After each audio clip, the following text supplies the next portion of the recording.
The grind. The grind never changes. We do. Through the blocks, we... Wait, what was I doing again?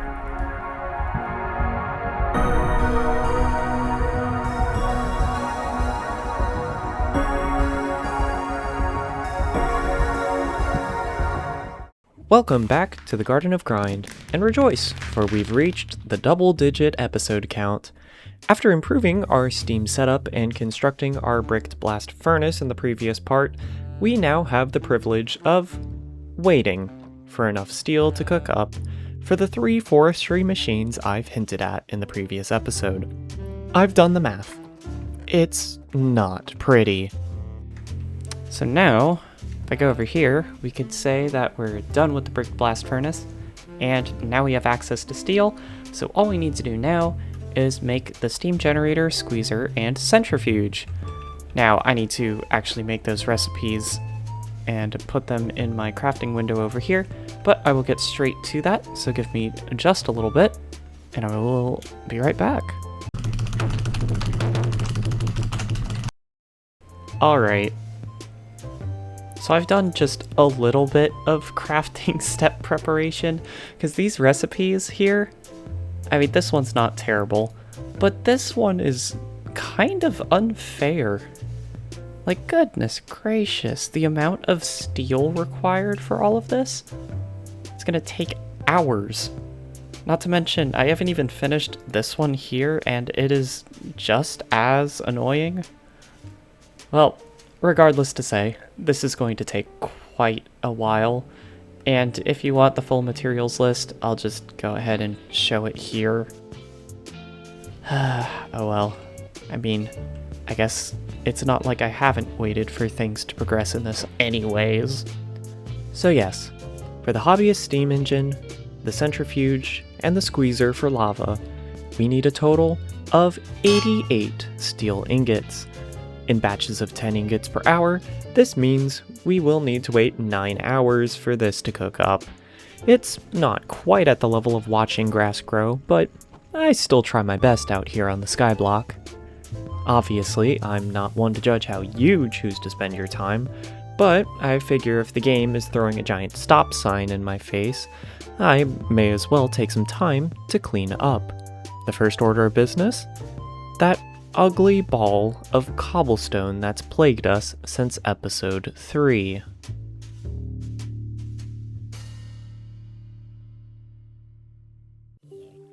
While this cleanup happens in the background, let me give you a few fun statistics about the journey so far.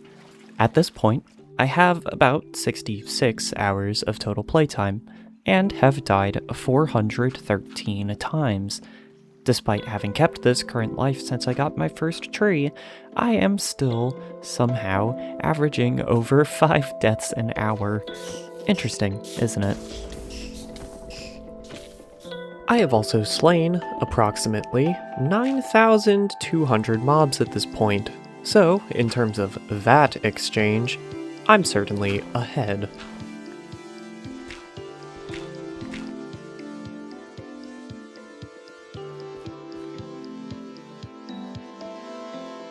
Next, I take some time to perform some base renovation. The animals keep me up at night, so for their safety and my sanity, I'll give them some extra space. Now, it is true that I could just use Pam's Harvest Craft's animal traps for this kind of thing.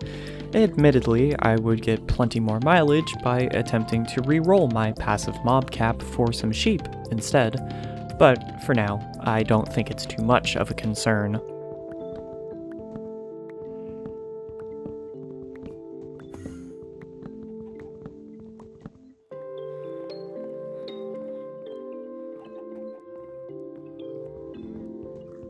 And with all of that, the timing allowed the blast furnace to produce one more batch of steel. Only 68 ingots left to go. I decided next that, since the farm animals got a space of their own, I might as well do the same for myself. while sleeping under the stars is aesthetically pleasing in its own right, I also figured this would be a great opportunity to reorganize my storage. I know in a previous episode I mentioned that I had some build ideas for the series, and I certainly still do, but admittedly I have been going through some trial and error on the concepts and execution of that design plan. I'm not entirely sure if I want to make it into its own video or keep it secret, so if there's interest or opinions either way, feel free to comment and let me know. By the way, what I am working on here is by no means permanent. I just wanted to build something that wasn't just wooden planks or dirt. Once we get a cobblestone generator, I'll circle back to this for sure. Oh, and by the way, if you sense a Japanese influence from this build style, you would totally be right. I have several interests when it comes to architectural aesthetics, and after my honeymoon in Japan, I began incorporating it into my builds, like this one you see here, which was my previous trial of the Garden of Grind. Now that I have a bit more breathing room, I quickly see to the timely dismantling of my temporary Steam setup, which I will likely look upon in disgust and horror for the rest of my days. At least it did its job. My plan is to place the setup off the side of my new build and make it a little prettier. This also constitutes a cleanup on Isle Mob Farm, the structure of which will stay for now, but the dignified dirt divot will finally get its extreme home makeover in the form of a nice new, totally original wooden floor. In all seriousness though, I have been hesitant in expanding my base too much, simply because I want to move everything to a more permanent location in a better, larger biome at a Y level where I can build out my mega base, so to speak. TLDR, I'm particular about weird details like this, but I have an idea cooking. With the platform complete, I build a quick scaffold off the side of my storage area to hold the water tank and solar boilers. The steam will be routed down to an area where my steam machines can run without the risk of being exposed to rainfall, which would cause them to blow a hole in the side of my build. Pass. Thanks.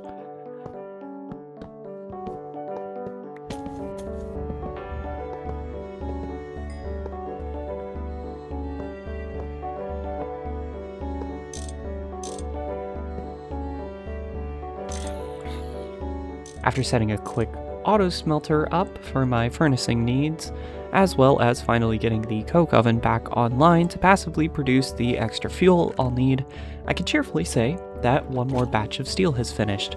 6 more to go. The next major advancement I make is setting up the kitchen from the Cooking for Blockheads mod. This actually does cost a tiny bit of steel to make the cooking table, but I did budget for this with the batching I'm doing already, so no need to worry there. The reason why I want to dive into this mod is to better store, craft, and, well, scan through my food recipes that I'm able to make with the ingredients on hand. Since I get bonus health for eating a wide enough variety of dishes, being able to sort through the potentially hundreds of available recipes becomes a breeze. This also means I don't need to sift through chests for ingredients or memorize recipes. Everything can be done in an instant from the convenience of my own table. If only it were that easy in real life. It is, unfortunately, at this point that I find myself in a bind, recording-wise. And no, I'm not talking about how I botched my microphone audio again. I dealt with that already. No, this is to say, there is barely anything else of note to cover for the next 6 hours. Sure, I start processing all of the intermediate materials to craft the forestry machines, speeding things up later. I even go through and separate the materials into chests, so I'm sure I have everything portioned out as close to exact as possible. But when you're so rate limited by the speed of your steel smelter, it becomes less of an active, engaging experience, and more what it would feel like to be waiting in rush hour traffic after a shift at the long day factory. Not even Thaumcraft peck trading or researching can really pull us away from that reality.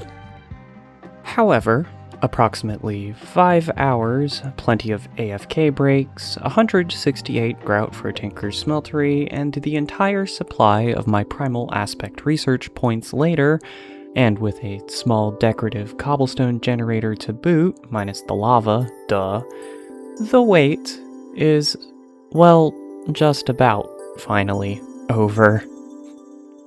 Welcome back, everybody. Hopefully I haven't been testing your patience too much with the menial task, because the grind has certainly been testing mine. Luckily, we are right at the precipice of having all of our steel done, so why don't I go ahead and show you a couple of things, and we'll get straight to it.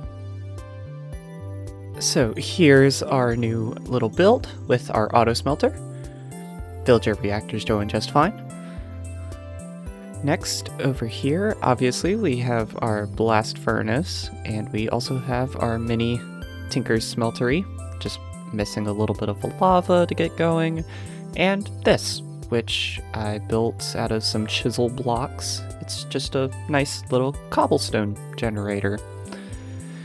The lava will just go right there, and we'll have cobblestone for days. Other than that, we still have our mob farm and our nice pretty little steam setup. And yeah. Oh, so I've been gathering some materials here. You can kind of see with the hollow glasses. So our steam engine, our squeezer, and centrifuge. If I just hover over and press shift, you can see we got all the ingredients that we'll need to make it.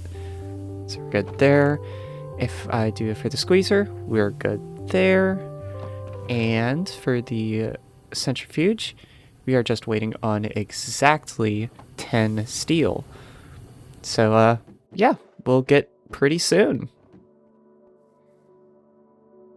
We are just about done. We're looking at less than 4 minutes left. So I suppose... why don't I go ahead and grab this, and let's go ahead and make some of these machines. Let me go ahead and grab the materials out of the chest, and throw out the little extra bits that I have here. I should just be able to go through here with all the tools in the chest. Press Shift C. Nice, there we go. There is our hobbyist steam engine. The cheapest of the 3 recipes, but I mean, it's the only way we can really get power at this point. This will go... actually, I don't know. I'll hold on for a moment. Next, I will go ahead and grab this stuff. And if we can go over here, I'm just missing wire cutters. Okay, give me a second. So there we go. Some wrought iron wire cutters. Those should definitely get us over the edge there. Okay, so I'll go here and Shift C. Oh. Shift C. Ah, I see. I need to make the tin cables in the alloy smelter. Let me just go ahead and do that. I didn't realize that I would need to do that, but it makes perfect sense. I would need to do that. How are we looking on steel? Are you done? We're done! We're done! Yay! Ah, finally. Finally have enough steel. The lava dilemma shall soon be solved. Just gotta wait for some cables. I'll pop right back once that is done.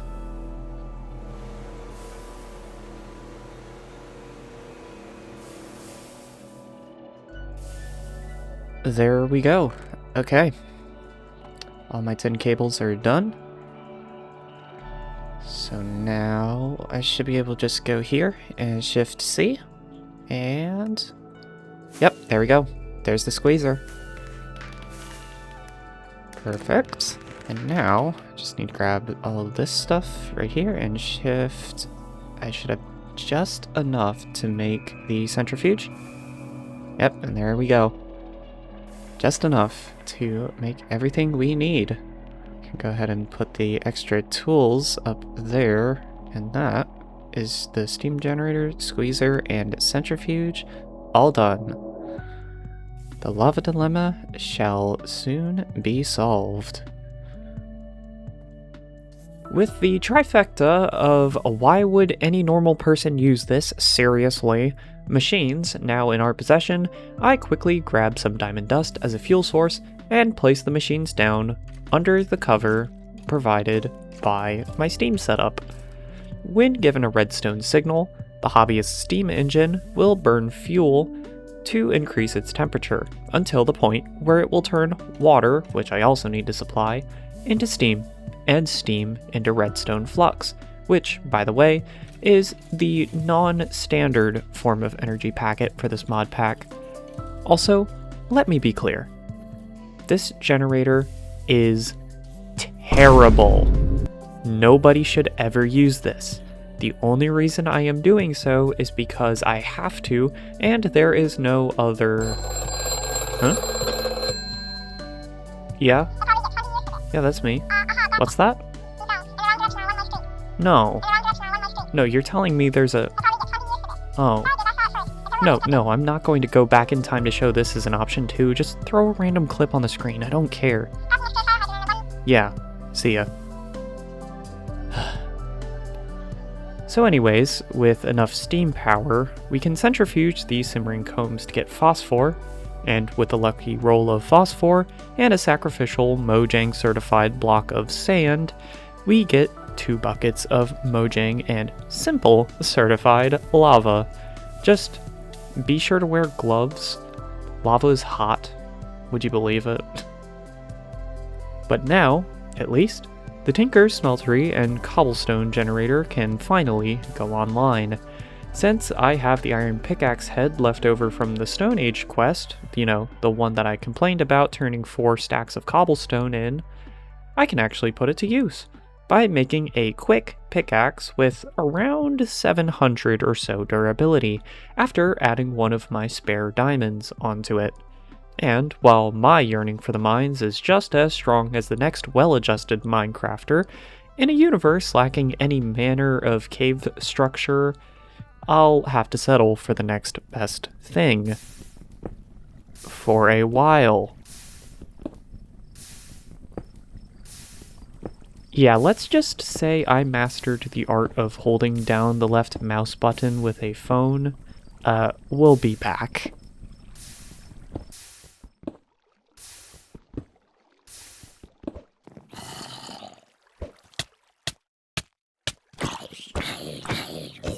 And we are now right back. As a victory lap for the episode, my subsequent goal is to prioritize making a Tinker's Construct lumber axe. This requires a tool forge, which in Gregtech New Horizons requires obsidianite large plates. This will force me to make a variety of brass casts and the actual table to cast the casts on, and of course, obsidianite, an alloy of steel, obsidian dust, and zinc. Zinc dust can be obtained by macerating the zinc gravel ore that can be obtained from the quest book, and obsidian can be obtained from a bit of XP crafting. Steel, in case it wasn't mentioned before, has come in copious amounts from macerating all the chain armor drops from the mob farm. The casting table itself also requires a block of seared stone, which we can create by melting down exactly 5 stone large plates and a stone crossbow body in the smeltery to not waste any extra lava, since it is a function of how long it takes to smelt, not how many items are smelting at the same time. Parallelization, everybody. Get used to it. I'm going to assume that everyone watching this is familiar with how making Tinker's tools works, but for those who do not, here is an easy tutorial to follow. Step 1. Make a sacrificial tool part, typically out of cobblestone, to cast. If you want to make ingots, use a brick. Step 2. Melt down brass and pour it onto the sacrificial part to make the cast. Zinc and copper makes brass. Step 3. Repeat step 2 for any part you want to make. For me, I did this about a dozen times.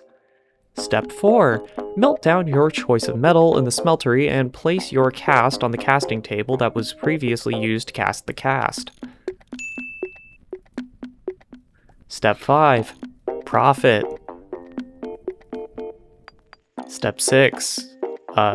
Tool forge.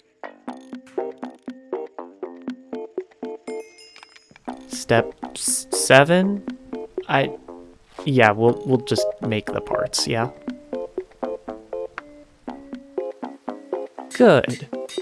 Now, the curious viewer might be asking themselves, why would I be gunning for a lumber axe when I already have plenty of axe-related tools at my disposal?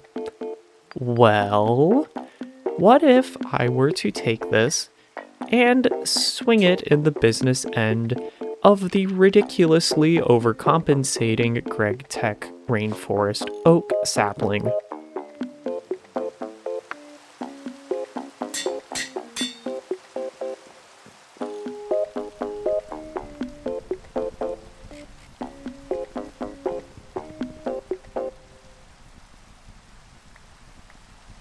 Yep, in one fell swoop, it is now a pile of logs. And what if I were to repeat that process, but instead of one tree, we do several? Needless to say, we are in a very good spot to push through the rest of the Steam age. I'm not exactly sure how long I'll choose to spend here, given all of my other fellow content creators in this space seem to be rocketing ahead in terms of raw progression, if we want to make the comparison. But for the time being, this is where I will leave the Great Lava Saga. Thank you all for enjoying, and for your patience as I've been pumping out episodes. But for now, take care, and until next time.